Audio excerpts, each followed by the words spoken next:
Bandeko ba bolingo bana ya chopo bokono bwa coronavirus ezali ya solo mpe lelo epalangani mokili mobimba ti ekomi awa na mboka na biso ya Congo RDC ti mokolo mwa lelo kisi moko te ezwami mpo na kobikisa bokono wana kaka mibeko ya bokengi nde kosalisa biso mpo bokono wana ekomela biso awa te mpo na komibatela mpe kobatela bandeko basusu na bokono wana esengi tosala bilembo biye kosukola maboko eloko nyonso na sabuni to na mai oyo batie kisi na kati kokosola na se ya maboko lokola nalakisi bino awa kosalela mouchoir oyo babengi papier hygiénique mpe mouchoir à usage unique kosalela yango mbala moko mpe obwaki kosala makasi po ete osimba elongi na yo te na maboko kosimba elongi te kosimba zolo te kosimba mpe monoko te kosala makasi mpo na kofanda pembeni ya moninga na yo te epi kosala ete opesa moninga bote ya loboko te mpe kosala ye yambi te esengi na biso tosala makasi tozala na masanga te ya bato koleka tuku mibale bandeko oyo bozwi occasion ya kolanda biso na pokwa na lelo na Canal Orient ya solo ezali bongo biso bandeko ya Église Crisco toyebi ki mikolo oyo toza mingi na bandaku tofandi parce que eza batemps ya confinement oyo mutu na mutu afandi na libota na ye aza komédite au sujet ya makambo oyo eza kolekana na monde entier lelo et soki biso basali na nzambe toyaki na kati na sika oyo c'est parce que toza na message moko oyo nzambe atiaki na kati na mitema na biso pour que na pokwa na lelo toya kopartage na bino de façon que emeka koreconforte moko na biso na batemps lokola oyo toyebi ke mitema ya bato ebele eza kolenga bato ebele baza par-ci par-là baza mobilisé nzoka Seigneur Jésus-Christ azoloba ye que votre cœur ne se trouble point et ne s'alarme point.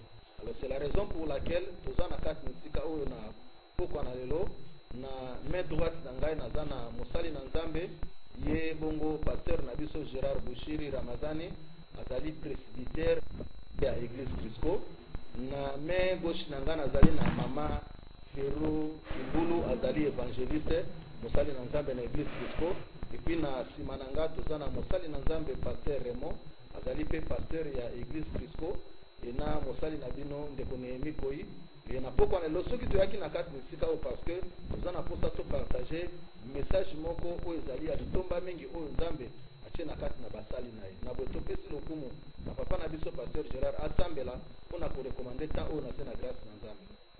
Ok, tika tosambela nzambe kolo totondi yo topesi yo merci yo ozali maître ya temps oza maître ya bacirconstance opermettre biso basali na yo lelo tozwa place na plateau ya Canal Orient mpona kokommunike na population ya Kisangani tosengi molimo mosantu kozwa contrôle ya temps moke tozolikisa ensemble pour que message na yo nzambe oti na kati na biso ezo esika na kati na mitema mpe na ndako ya bato nyonso na mboka ya Kisangani nzambe totomboli émission oyo epa na yo outiliser yango mpona bénédiction ya mboka ya Kisangani bokamba biso ti début à la fin au nom de Jésus-Christ amen. Amen. Merci beaucoup. Tolingaki un peu tomeka un peu kosolola d'abord muke na basale na nzambe baza na biso na kati na sika oyo totuna un peu pasteur na biso Gérard, vous êtes un homme de Dieu, un serviteur de Dieu. Eloko oyo babengi yango coronavirus parce que c'est ce qui fait la une na monde entier. Est-ce que eza eloko ya solo ou bien eza maseki? Ok, ndeko Nehemi, merci mpona motuna otuni ngai nakanisi awa na Kisangani toza mwa mosika na makambo ezosalema na monde kolandana na évolution technologique toza na retard makasi mais tokotaki bareunion biso bakambi ya mangomba tosanganaki biso nyonso na mokambi ya engumba na biso ya Chopo le gouverneur na biso wale lufungula asangisaki biso nyonso basali na Nzambe pour que totala likambo oyo ezobeta na monde babengi coronavirus. Ntango tosololaki biso basali na Nzambe na mokambi ya engumba tomonaki ezali likambo ya liseki te, likambo babengi coronavirus COVID-19 ezali utopie te, ezali jeté, mais ezali likambo ya solo. Tozana mwa ngulu muke awa na Afrique tobetami nanu te.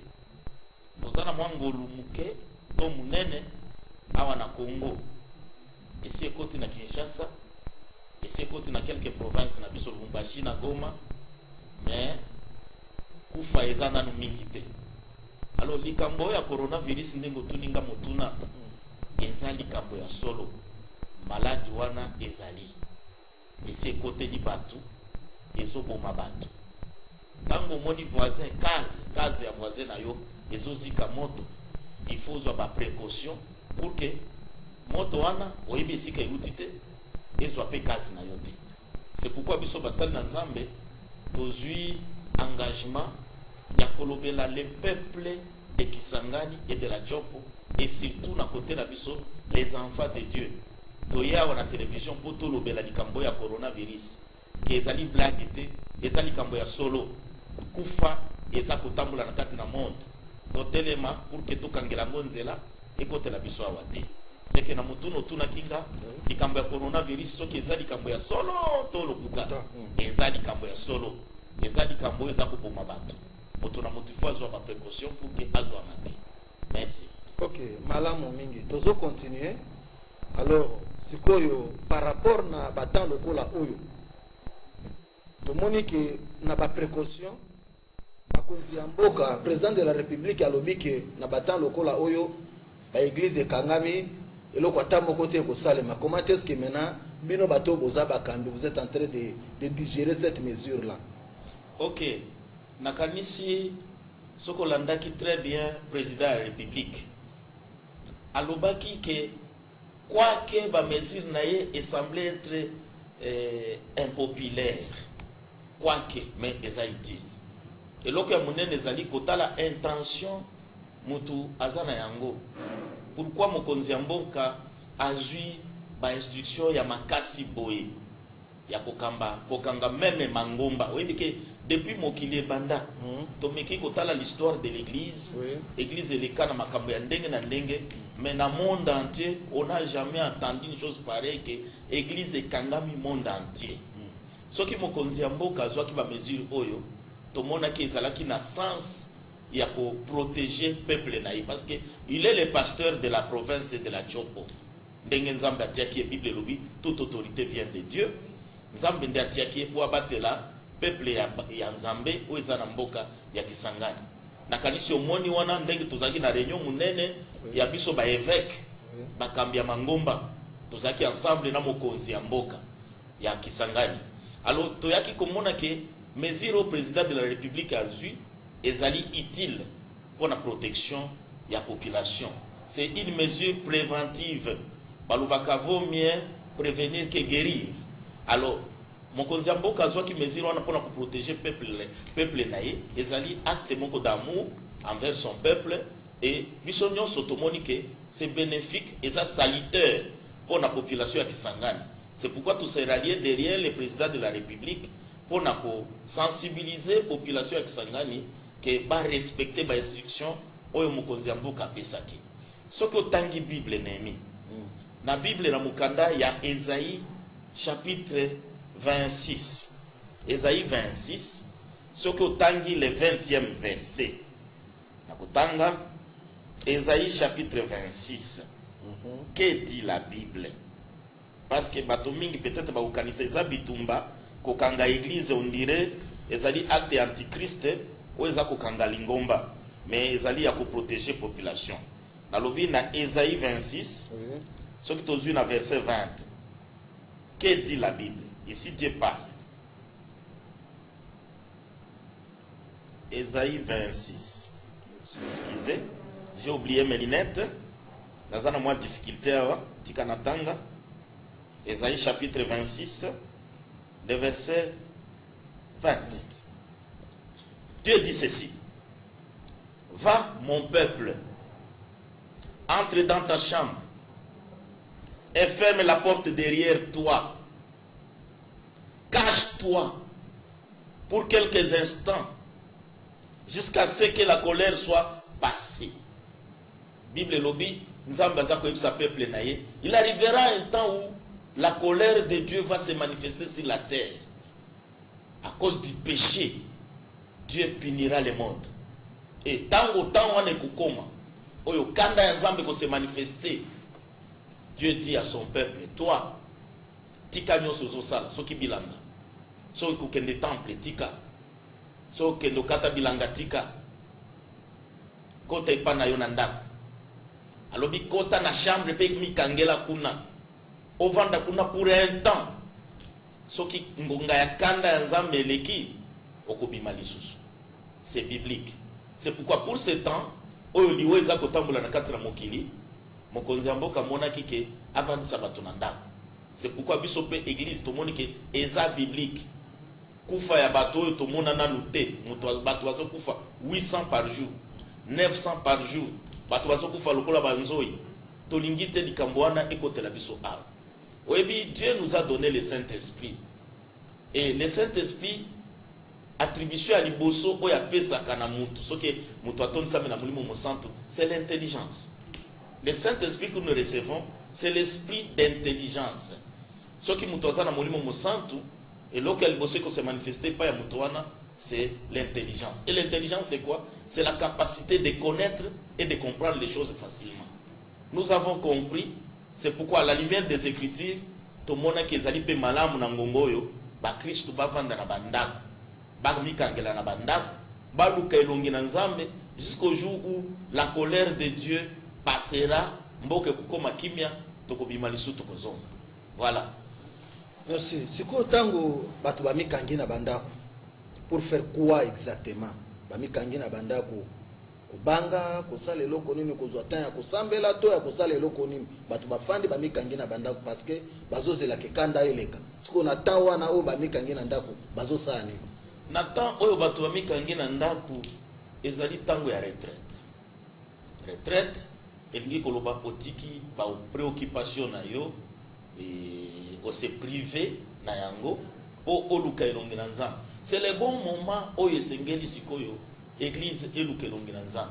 Na kati na mabondeli ndenge tokotaka ba jeune, totikaka makamu nyonso, totikaka ba occupation, tokendaka pembeni. C'est le bon moment sikoyo lokola to vandi na bandako ba église kangami toza la distraite.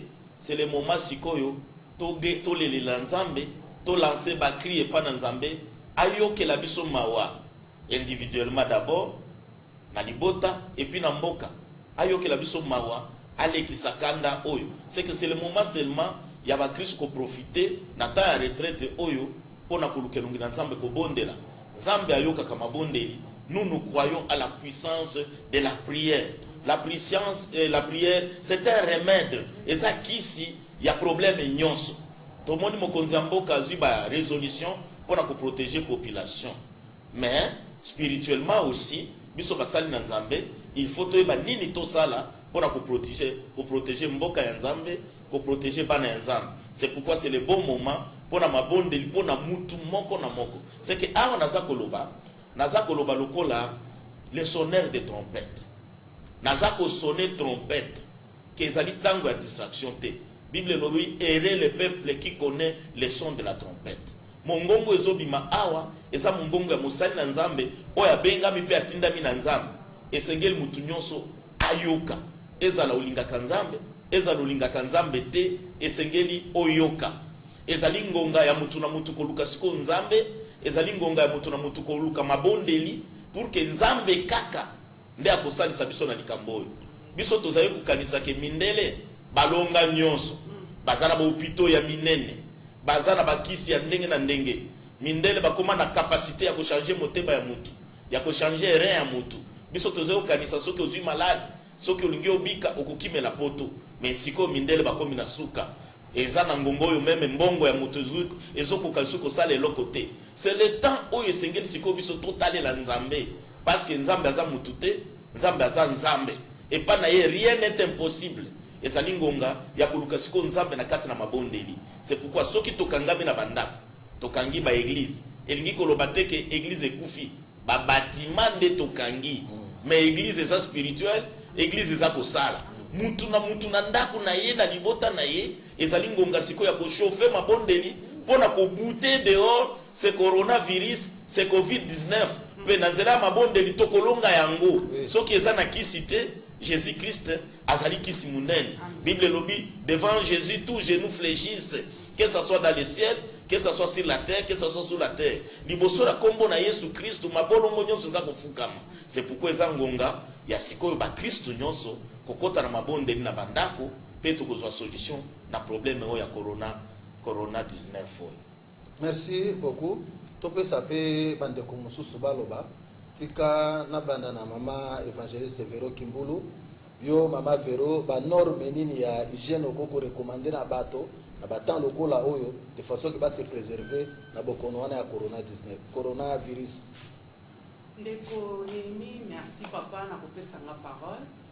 Vraiment kaka lolenge papa oti koyebisa biso kovanda na ndako lolenge gouvernement elobi na biso peuple congolais kovanda na ndako na kati na nzela na mabondeli pe liboso bopeto ezala kati na biso bopeto oyo ngano tokozala na yango ndeko papa ndeko mama tango toza na kati na bopeto eloko ya liboso tango nyonso maboko na biso nde ezosimba ezosimba baporte ezosimba basani ezosimba kombo ezosimba salite mai na nga na yo ezala na porte na nga na yo po toyeba kosukola maboko na biso tango nyonso ndeko parent yeba mpe koveye mpo na bana na biso bakristu tango balobi na biso kovanda na ndako na bana na biso toza na bango elongo veye mwana tango nyonso alingi kotia eloko na monoko apprendre bana na biso tango nyonso ya kosukola maboko mpe kosukola maboko eza lokola tango yo ozosukola maboko sukola maboko tia savon oyebi kofrote bien lakisa mwana na basikatikati ya maboko na biso po salite eza kovanda meme na kati na manzaka na biso epuis ya mibale tango oyo nga na yo tozwi kosu to toza koeternue balobi na biso mibatela mpe batela ndeko yeba tango nyonso kozala na papier mouchoir na yo oyeba tango oza kokosola komibomba po oyo oza na yango ezwa moninga te mpe na tango ndeko aza pembeni na yo azali na kati na yo balobi na biso tozala na distance ya 1 mètre soki balobi na biso boye ndeko eza koboya moninga te eza kokabwana te nayebi te culture wana mpo na biso baafrikain eza mpasi koyeba kopusana ndeko omoni ko oza na tendance ya kopusana meya moko ozongi nsima me na ngonga moke oyo ndenge bauti koteya biso liloba na nzambe elobeli biso na kati na ezai wana papa atangeli biso 26 verset 20 tokomikanga malanu na ndako elingi kolobaki baaptide mosusu ngano tozalaka na yango tovanda nanu moke tokoyeba na nsima nzambe akosala biso ngulu tokobima na esika wana mpe oyo ya misato nga na yo na mbote na maboko ndenge kaka tolobi emesanaka mingi olingi komona ndeko komonana kala koyamba ye totikala nanu wana balakisi biso systeme akopesa na kutu mosusu na mwana hiba ndeko kopesa na makolo wana kaka eza ndenge nga na yo komona me totika na likambo na maboko mpe nga na yo lokola moboti toveye mpo na bana na biso biblia elobi na nga na yo bana bazali pamboli kokuta epai na nzambe ntango nzambe bakambi bakonzi bapermete eloko oyo kovanda na bana na ndako na biso mpo tosurveye bana malamu ya de momo komona mwana ntango azobima epai ya libanda ya baninga kotambola oyebi nini akosimba te oyebi nani akozala na ye pembeni te akoki komemela mpe maladi na ndako toprotege nous vraiment toveye mpo na papa veye mpo na mama veye mpo na bana biso nyonso toyeba kovanda na malamu ndenge kozalaka tokoevite maladi wana mais avec Dieu toyebi ete tokolonga nde moke nazalaki kobakisa nango yango wana ndeko nemi. Merci beaucoup. En tout cas, maman, to sepeli na intervention na yo, intervention kitoko mingi. Tika topesa pe liloba na mosali na nzambe pasteur Raymond apesa biso message nini oyo ye azana ngona poko na lelo pona bafandi ya Kisangani par rapport na ba moment oyo ya confinement ye lokola mosali na nzambe eloko nini message nini omemeli peuple de Dieu bazolanda biso. Merci ndeko Nemi. Message monsieur zate libanda na oyo papa auti biso tebiso awa ala kiso polele ke na ba mol koloyo esengeli tomi bomba pona moment oyo parce que moment eza bien te Et oui, mukanda na Ecclésiaste chapitre 8 na verset 5 le Abi, celui qui observe les commandements ne connaît jamais des choses mauvaises. Et le cœur des sages connaît les temps et les jugements. Alors, le Seigneur message dans le plus c'est ça qui est pas totos à la sage parce que nous avons besoin de la biso, mais biso peut le Seigneur tout mi batela. Nous avons besoin de tel ou la biso tozawa abana kotia biloko na munoko ale isayo. Mais nous avons besoin de mayele pour que dans biloko ezana likolo baki nazo na tia na munoko. Likolo baki Seigneur totosa mibeko bapesi na bakonzi ya mboka eza mpona bolamu na biso e ndenge kaka papa oti koloba webi soko za nelo ko sala te ntango bate omibongo ke obima kaka kotambola pamba na webi ke mome eza mabe namoni ke ezosunga biso makasi eloko wana po ke tovanda esika moko soza na likambo osala te et puis kuna esika tobombani kuna ezopesa biso ta malamu ya méditation. C'est pourquoi kuna tobombani bandeko toyimayima te tolobaloba te todiabolize makambo nyonso te me eloko ya motu ezali ke tozala sage ezali moma nzambe apesi biso tosambela nano oyebi makambo ya boye ntango ekomaka na kati na mboka to na mabele na ndenge totanga bibilia ezalaka pamba te ifo ezala eloko moko ezali oyo ngana ntango mosusu toyebi te kanda na nzambe ndenge papa totangela biso atomona yango na biblia esilisa bato e bafleur bande kokomela bato na kati na biblia tomona ye bamoma lokolo wana mais eloko bande kosunga bato kaka ntango bato bazongi kokende kosambela kokende kolelela nzambe nde tobanda omona ke kanda na nzambe bande kolongwa. C'est pourquoi message nange ezali ke kuna esika tobatami bakangi baeglise mais bakangi monoko na biso te mpona kosambela esengeli tomipesa na priere totika koloba biloko bilobela pamba tokende tosambela na mabota na biso e tosenga mawa na nzambe likolo na biso meme likolo na bandeko kuna esika bazokufa bango nyonso baza bandeko na biso peut-être biso ekomi na biso wa te alors ndenge ekomi kuna tozomona ezopesa somo alors tosambela makasi pour que eloko wana etambola ekomawa te parce que nzambe wana bao bazokufa nzambe azana posana milimo ya bato wana tosenga mawa na nzambe likolo na biso mpe likolo na mabele nyonso bisika bato bazokufa et tolakela mabe te toloba mabe te me toyela kaka mawa na nzambe tala moke nazali nango yango na ndeko neni. Bien, merci papa Gérard na zongeli oyo lisusu parce que na batan lokola boye bato bazalaka na besoin ya message moko ya réconfort aza na posa ya liloba moko parce que le monde entier est en train de trembler mitema ya bato eza kosalarme. Je ne sais pas soki nzambe atiaki na kati na yo un message oyo koko partager na peuple de Dieu pour que emeke mpe ko réconforter biso na batan lokola oyo.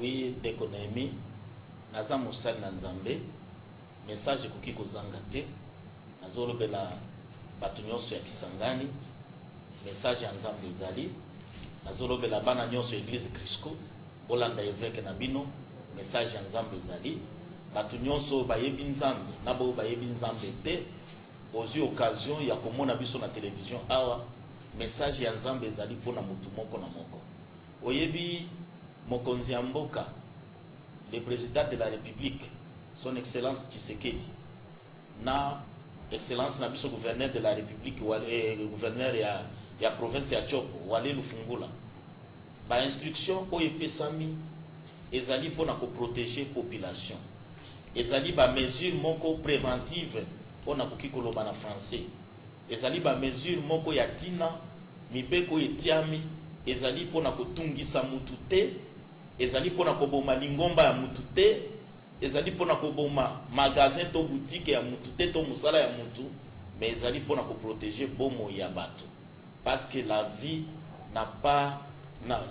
a une valeur inestimable bomo ya mutu ekoki kosombama na mbongo te. C'est pourquoi bakonzi baza na charge na responsabilité ya koprotéger population biso pe ba évêque bakambi ya mangomba toza pe na lotomo pe mokumba ya koprotéger bana ya nzambe.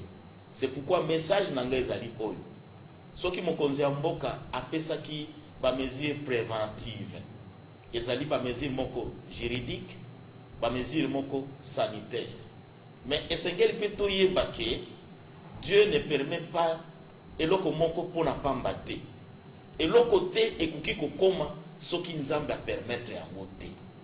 Bible elobi eza na mokano ya nzambe na volonté ya nzambe nde pasi ekomaka nde malamu mpe ekomaka.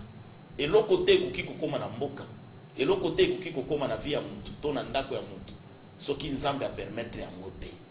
Likambo ya kufa ezotambola na mboka oyo depuis nga na botama ngai paka na age naza na yango oyo namona nanu bato kokufa boye te. Elingi koloba likambo ezali. Likambo ezali pourquoi Dieu permet une chose pareille. Esengeli nde totala relation ya biso bato ya mokili na nzambe totamboli mabe na mokili oyo, surtout mokili ya poto. Lokola tozui évolution technologique, tozui ce qu'on appelle la technologie mati makasi, vie comme facile na makamu nyonso, tozaki lisusu na tina ya nzambe te. En Europe, Dieu est mort. Tokoma kotia mibeko mosusu oyo nzambe aboya ya kotombokisa nzambe. Tokoma ba rebelle contre Dieu. Or, c'est Dieu qui a créé l'homme. Ndenge mutu azaka na taba na ye, chaque taba ngombe ya mutu eyebaka ndako ya mokolo na yango. Biso boto bokolaka basoso na tongo olibere soso ake kolia, me na pokwa soso ayebaka ndako ya mokolo na yango. Me bato na mokili lokola bazwa mbongo, bazwa biloko ya mokili, biloko ya mokili nde remplacer nzambe. Tokomi kotambola na lolenge mabe ya kopesa nzambe kanda. Makambo ya boye oyo ezoboma bato boye tomona yango na tango ya kala. Tango ya Noé nzambe abomaki mokili na mai. Tango ya Sodome na Gomorre nzambe abomaki mokili na moto. Tango moko Israel eboyaki nzambe, nzambe atindelaki bango la peste oyo esilisaki bato.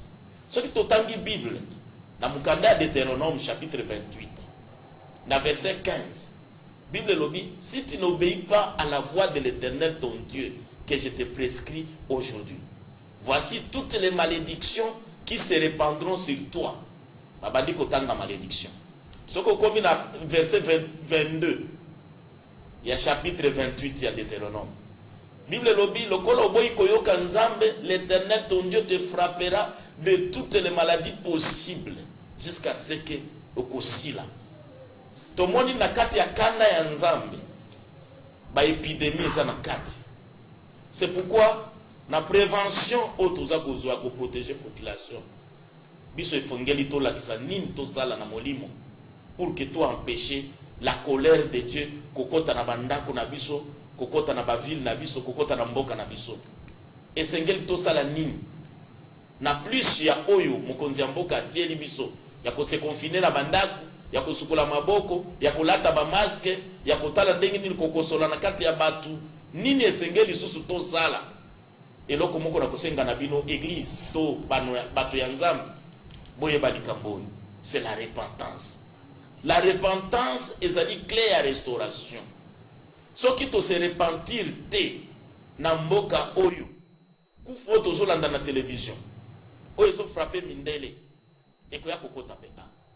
C'est pourquoi pour que tout prévenir kanda ya nzambe oyo ezotambola comme l'ombre de la mort ekota na mapango na biso te, ekota na mboka na biso te, ekota na mabota na biso te, to arrêter yango na musika. Les remèdes ezali nini? La prévention ezali nini? Ezali kotuba la masumu. C'est la repentance. Parce que masumu ekabolaka mutu na nzambe, masumu ekitisa kanda ya nzambe, masumu eprovokaka malédiction bila kelimabe. C'est pourquoi la solution c'est quoi? C'est la repentance. Et le message de la repentance, c'est ça la porte de la restauration. Okoki ko pambola mate soki se repentir te. Mutu ako sayote. Ato quotidien, il y a 40 jours qu'on y a été comme la té. Ce qui repentance ezate, jeune na yo ko sala eloko te. Ata soki batielo maboko na basali ya nzambe ya minene.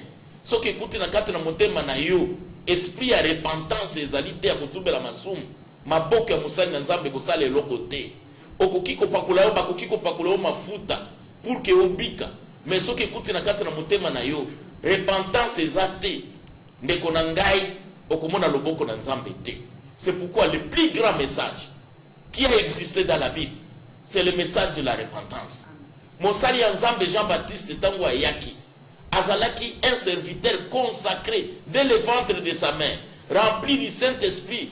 Kobanda libumu ya mama na ye Jean-Baptiste abotama aza consacré, akola atambola na sanctification ya makasi, azalaki na vie moko retiré, azalaki kolata bilamba te, bato bazali kotala ye balobi oyo aza mutu te, azalaki kolia te, azalaki kolia kaka basoterel na bamiel, azolata baposo ya banyama pour la vie à consécration azalaki na yango. Et quel était le message de ce Jean-Baptiste? Jean-Baptiste, prophète Mouneno Jésus-Christ, Yemoko a témoigné que sur la terre, il n'y a pas eu d'homme comme Jean-Baptiste. C'est le plus grand de tous les prophètes. Na témoignage de Jésus après ça qui. Mais message ni Jean-Baptiste azalaki nango, azalaki côté akaka liloba moko. Alobi, repentez-vous, car le royaume des cieux est proche. Le seul message que Jean-Baptiste a tambola nango na Israël, ezalaki message à repentance, pour que restauration côté la bateau. Tango Jean-Baptiste a présenté Jésus-Christ. Alors, voici l'agneau de Dieu qui ôte le péché du monde. Jésus a accueilli, a eu baptême. Si ma cause baptême naïe, a continué dans le désert, a sali jeûne à 40 jours et 40 nuits. Bible lobi kuna na désert, a tondi sama qui peut aller sama qui na molimo musanto. Na sima abimi, a keko sala ministère, a continué à venir à Jérusalem. Quel était le message de Jésus? Il proclamait, il disait, repentez-vous, car le royaume des cieux est proche. À ce côté, il y a un message à repentance. Moko la Pentecôte, Jésus a koufi, a sekui, a matina lola akei, a yepsi baye kolinaye, bobi mananute, bozela, boko yamba molimo mosantu, pe boko zala batemwe nanga tina suka ya bikeke, tina suka ya mokili. Molimo mosantu akiti moko la Pentecôte. Baye koli baton zami na molimo mosantu. Le jour de la Pentecôte, c'est le jour où l'église a commencé officiellement à wanase na moi. Mokolo lingomba ya nkolo Yesu et bandaki officiellement ici sur terre. Et puis mokolo wana sima bango ko tonza na molimo musantu. Pierre azui liloba batu baye belé parce que bamona nanu eloka ndenge wana te. Mokolo na Bible lobi plus de 3000 personnes babongola motema na mokolo moko. Quel était le message de Pierre? Pierre azui munoko afungoli apesi message. Quel était le message? Alobi, repentez-vous et soyez baptisés au nom de Jésus pour le pardon de vos péchés et pour votre salut. Message à l'Ibosso et l'église, et ça qui repentance.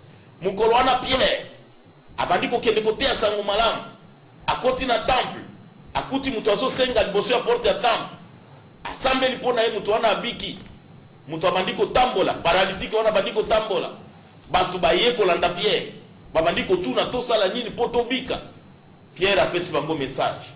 Dans Actes des Apôtres, chapitre 10.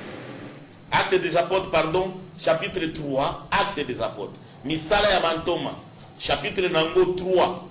Le verset 19. Yoka réponse, Pierre a fait ça qui? Pour que bon mon miracle et ensemble, na kati na bon na bino. Pour que l'obiko, ezo abino lokola, paralytique oyo abiki na porte ya temple, nini esengeli kosala. Na verset 19, Pierre alobi boy. Alobi, repentez-vous donc et convertissez-vous pour que vos péchés soient effacés. Na verset 20 alobi, afin que des temps de rafraîchissement viennent de la part du Seigneur et qu'il envoie celui qui vous avait été destiné, Jésus-Christ. Pierre alobi nabatu ya Jérusalem. Alobi, repentez-vous. C'est pourquoi Soki Olingi Obika, na malade oyezoya, na liwa oyezo tambol la batu. Si mayayo kosukola maboko, kolata masque, kokima na lopango na yo bomba ni oza na contact na mutute, ndenge bakonzi mboka balobi, esengeli kozwa pe ba prévention spirituelle. Pour que kanda ya nzambe ekota na mboka te, ekota na mapango ya batu te. Ekota na mabota ya batu te, ekote la mutu te, ozwa mate. Prévention ya munene ezali prévention spirituelle qui consiste à se repentir de nos péchés. O ezali appel nazobenga mutu nyonso azoyo kangai. Ngonga ya masano esili. Tango ya lioto esili. Bible lobi au jour du malheur, réfléchi tango kaze ya moninga eza kozika yo vanda kimia banda ko raisonner moto ekotela ona lopango te. C'est le moment nzambe apesi biso na ngongo oyo ombre de la mort akoteli nanu biso te. C'est le moment ya kotubela masumu awa naza kolobela mutu nyonso azolanda nga na ngonga oyo kobanda na mokonzi ya mboka na ekipe na ye mobimba eza ngonga oyo mutu nyonso sengeli atubela masumu na ye ba autorité politico-administrative oyo bazwi bokonzi ya kokamba mboka. C'est le moment ya repentance parce que Bible lobi toute autorité vient de Dieu.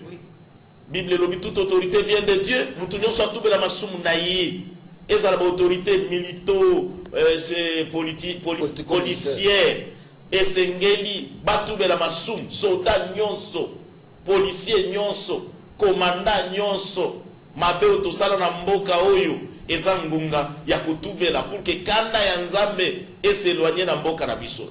Même biso bakambi ya mangomba ba autorité ecclésiale ya mangomba toyebi ba bêtise oyo eleki na mboka oyo même ya basali na nzambe eza ngunga kozongela nzambe eza ngunga ko se repentir. Yo mukristo kotaka na lingomba ezali kazaka te oyo kuki kumisipa nango tango ya malili. Lingomba ezali couverture te. Nzambe aza kotala nde motema ya mutu. Yo mukristo oyo kotaka lingomba ngonga ekoki ya ko se repentir. Yo pe oboya nzambe na kati na mboka oyo opesa vi na yo na lolene lokolo za na mbongo nzambe akoma mbongo na yo. Yo mutu oza na mokili olinga akosambela te omipesa na masumu olingi ba plaisir ya nzoto okoganye eloko te. Eza ngonga siko ya ko se repentir poto kima la colère de Dieu oyo ezotambola na kati na ba aveni na zakati ya monde oyo ezosilisa batu. Les remèdes des akaka moko la repentance. Et c'est pourquoi nazako sonner la trompette, nazo sonner les trompettes ete mutu oyo azoyoka mungongo oyo abongola mutema na ye atubela masumu na ye aluka nzambe soki biso nyonso to se repentir. Écoute ce que la Bible dit dans 2 Chroniques chapitre 7 verset 14. Bible le dit si mon peuple sur qui est invoqué mon nom s'humilie, prie et s'il se détourne de ses mauvaises voies, s'il confesse ses péchés, la Bible dit j'exaucerai sa prière et je guérirai son pays. Zamba lobi na kobiki sa mboka na ye pour que mboka na biso ebika bien aimé et sengel to se repentir. C'est pourquoi nous avons sonné trompette awa soki yoki mombongo oyo soki ozana kati na masumu soki otambola ki mabe ezali ngonga ya kotubela masumu. Yo landaka basi ya batu obebisa ba foyer ya batu, yo landaka mibali ya batu obebisa ba foyer ya batu, eza ngonga ya kokata misala mabe ebandele ezalaka suka pe ezalaka ezali ngonga ya kotika misala mabe obongola motema na yo. Yo ozwa bokonzi pe osalela bokonzi no mabe onyokola batu na kati na mboka oyo ezali ngonga sikoyo ya kozongela nzambe kotubela pe kotika mabe nyonso. Yo mosali na nzambe oyo obunga nzela obungisa pe batu mingi balanda yo ozobika na kati na masu mosali na nzambe engagé na kati na débauche, mosali na nzambe engagé na kati na masanga, mosali na nzambe engagé dans le mal ezali ngonga ya kozongela nzambe. Likambo oyo concerne mutu nyonso c'est la repentance de notre pays. Tozongela nzambe nzambe ayokela biso mawa pe atia biso nyonso na sena ombre na ye de sorte que sa colère passe tozala atteinte. C'est pourquoi la prévention spirituelle on a sonné trompette lelo c'est la repentance. Mutu nyonso tout à se repentir. Tozongela nzambe nzambe akoyokela biso mawa pe akolekisa fleo ekoleka musika tokoyoka sango na matoi na musika me tokozwa mate oyo azana mutema ya koyeba makambo parce que molimo musanto apesa biso intelligence ya kososola makambo sosola ke ngonga eza mabe tango ya dio to esili tango akosakana esili oyo azama mayele amibomba epana nzambe parce que boyo bazaki na mbongo bazange sika kukimela boyo bakendaka poto lelo baoki okende lisusu te ngonga eza mabe eza ngonga ya koluka nzambe. C'est pourquoi oyo azana matoi ya koyoka mongongo ya nzambe oyo eza mongongo ya nzambe oyoka ondimela oluka nzambe pe ofungola motema ondima. Message muke oyo nazana ngo akopesa population ya Kisangani, ça c'est la prévention spirituelle. Donc on a toujours prévention sanitaire il y a que se protéger. Voilà la prévention spirituelle parce que c'est le spirituel qui dirige le matériel, Que le Seigneur vous bénisse. Merci. Tokomi na suka émission na biso. Pona koeli satango, papa Gérard Okoyiko Sambela, comme ça to clôturer émission balamoko. Tikana Sambela pona yo, pour que Nzambe a protégé yo. Ata ceux qui passent les oya na monde, yo bomba na sena loboko na Nzambe. Et si ko ozali, ose okitsa mutu na yo, et si ko ozali, ose recueillir muke, pour que ope Nzambe mwa tango muke. Tikana Sambela pona yo. Dieu tout puissant, Dieu de gloire notre Dieu. Tolobi merci. Nangonga kitoko pesi biso. Poto luka elongi na yo na kati na mboka na biso ya Kisangani. Nazo senga libateli na yo. O pesa biso protection ya solo. Bible lobi yo yo batela ka Israël olala kate onimba kate. Yo lobi okobatela ka biso moye kobeta biso na moite, pesanze kobeta biso na butute. Na psaume 91 lobi contagieux eza kobeta batu 1000 bazoko ya na droite, 10 000 bazoko ya na gauche. Mais ba oya yo bana bakozala atteinte. Nzambe oya fungoli motema na ye lelo. Pe a se repentir na masumu na ye. A décider ko luka longi na yo. Na tie na sena protection na yo. Ye na libota, ye na ndako na ye. Batela mokonzi ya mboka na biso ya Kisangani. Batela mabota na biso, batela bandako na biso. Na autorité opesa kinga lokola musali na yo, nganga Nzambe na kati na mboka oyo, na pameli molimo ya kufa, na pameli l'ombre de la mort. Oya zako ya na COVID-19 na bengani mosika na kombo na Yesu Kristo. Na kangi ba porte nyoso ya esprit oyo eza sima ya COVID-19. Na kangeli yango ba porte ekoleka na Kisangani te, okoleka na chopo te, na kangi yango na kombo na Yesu Kristo. Nzambe na tie lembo ya makila na Yesu na ba porte na biso ya ndaku ya mapango na tie makila na Yesu Kristo na mutu ya moko na moko ezali lembo na yo oyo ko éloigner le malheur et l'ange de la mort. Je bénis ton peuple. Je bénis tes enfants. Au nom de Jésus-Christ. Amen. Amen. Tika Nzambe apambola bino. Merci beaucoup. À la prochaine.